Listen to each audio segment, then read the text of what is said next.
how can emerging HR leaders prepare for executive roles? Seek mentorship and ask to shadow senior HR leaders. Enroll in training programs on leadership, compliance, and strategy. Request stretch assignments to gain exposure.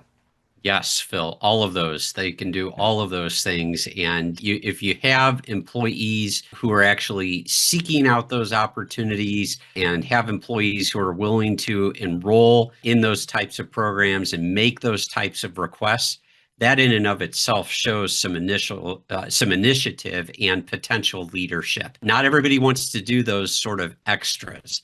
Sometimes your best performers, like we were talking about before, they're great at doing their job, but that's all they want to do. They just want to do their job. They don't want to do those extras, even though they may be great performers. They're not cut out for leadership, and they don't want to be cut out for leadership. But when you have employees who are expressing the desire to learn and to further themselves and grow, those are the employees that I would suggest the organization wants to back. And I'm not talking about people who are just paying lip service to it because they think it's going to be a path to an automatic path to advancement.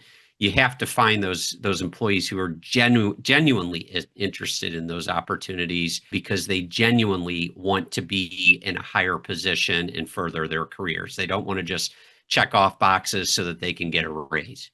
Yeah, and you talk about something extra, and something extra today sometimes is hard to find, It right? I mean, is. we all have boundaries around ourselves as individuals coming out of COVID more than ever before.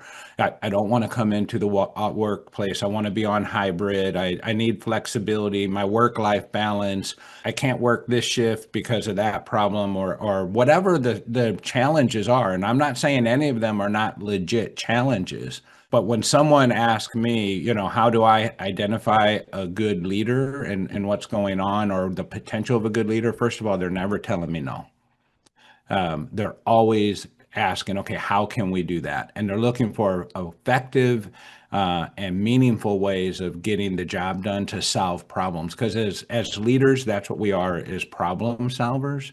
And the other thing we point out often as leaders is we're not following anyone if we're truly leading.